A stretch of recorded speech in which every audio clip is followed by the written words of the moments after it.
panahon ng Ateneo Lasal, Toyota Crispa. Siyempre, pag may Nora, may Vilma. Pag may Vilma, may Nora. Hindi mo matatanggal yan.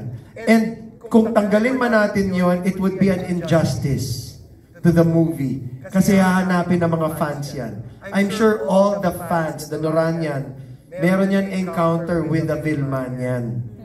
Kaya we wanted to be as organic as possible without, of course, jeopardizing our Star for All Seasons. Kaya sinabi ko kay Direk dapat meron isa, pero ingat lang tayo. Kasi part yan eh. Hindi tayo pwede magbulag-bulagan na walang Vilma Santos. So, sabi ko direct, ingat lang. That's why we got Roderick Paulate. We got, of course, who played si Henry, si Stella L. Henry Chavarria, na nagtatago ngayon kasi baka dumugi ng mga Noranian. Nasaan si Henry? Nawala na naman siya. So, we made sure na it was presented in a good light. I mean, I've been speaking to like Noranians and also Vilmanians kasi as a director, syempre, di ba, you are exposed to both Ate V and Ate Guy, so wala namang problema. So I guess, fandom kasi yun eh. Diba? You always have your own logical explanation, your own logical reasons kasi sila rin, di ba? Ang tawag nila kay Ate Guy, orang. So, yun din yung language na ginamit ko dun sa pelikula kasi yun din yung tinatawag nila kay Ate Guy. So, I guess it's balanced. Wala namang problema dun. I mean, this is now. Maybe tomorrow kung maging national artist na si Ate V, di ba? So, syempre, iba na yung usapan. Pero for now, ayun lang kasi yung iniikot ng pelikula. So, direct naman yun, lahat naman po, yun nangyari. Like, kanina nga, dami ko nakakausap na at one point in their life, may na-encounter talaga sila katulad sinasabi ni Sir RS na Vilmanian, di ba? Or kahit ang Vilmanian, may nakaaway din na Noranian. So, it's a yin and yang. Hindi makukumpleto yung kung wala yung isa. Tama yung sinabi ni Direk Adolf. Kasi it's a fact naman talaga na si Vilma Santos, hindi naman talaga siya national artist. So it's a nagsasabi na tayo ng fact. In as much as sabihin natin, si Nora hindi naman politiko. Diba? Hindi naman governor. So it's a fact lang talaga. And yun naman talaga yung ano, that's how it goes naman talaga eh.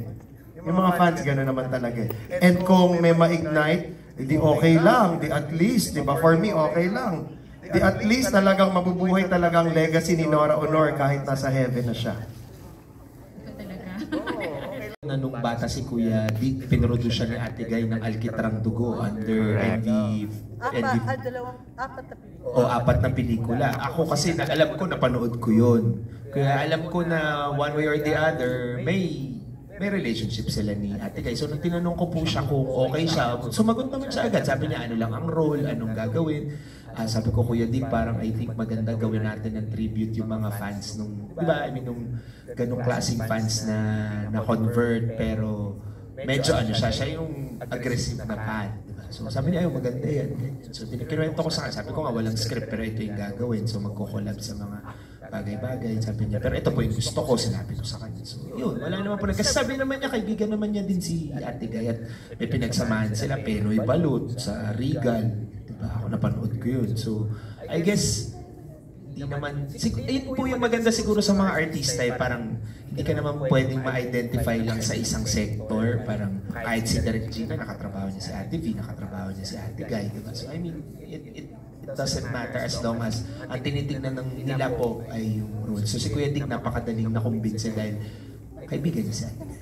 Hindi ko yung si Michael Jackson dun sa kanyang musical play na One, na nabuhay siya talaga, buhay na buhay, kumakanta, sumasayaw. And I'm sure, you know, given the time, given na mas mahaba siguro oras, magagawa naman yun. And siguro, baka siya pa yung mismo kumakanta ng handog. Di ba? Kasi it would be very lovely kung siya yun. I thought yun. Pero I'm sure kung may time, yun ang gagawin ni Ado. Actually, that's a question also lingering in my mind na what's next after this? Saan siya ipapalabas? Marami nag-message sa amin. Pwede ba dito sa Amerika? Pwede ba dito sa Hong Kong? Pwede ba dito sa Bicol? Hindi pa. Wala pa. Kasi since sabi nga natin, di ba, as in we did it lang in a span of how many days, direct? 4 days and editing 3 days? 4 days? Ha? 10 days kasi ina-edit na while sinushoot. Pero never kami umupo pa ng mga co-producers ko, which is Intel Builders, Bravo Films, Noble Wolf, AQ Films. Hindi pa kami umupo para alamin kung paano ba yung plano. Pero ngayon at nairaos na namin ito with the help of all the actors na kasama namin, magkakaroon na ng direksyon kung saan next mapapanood tong Fanay.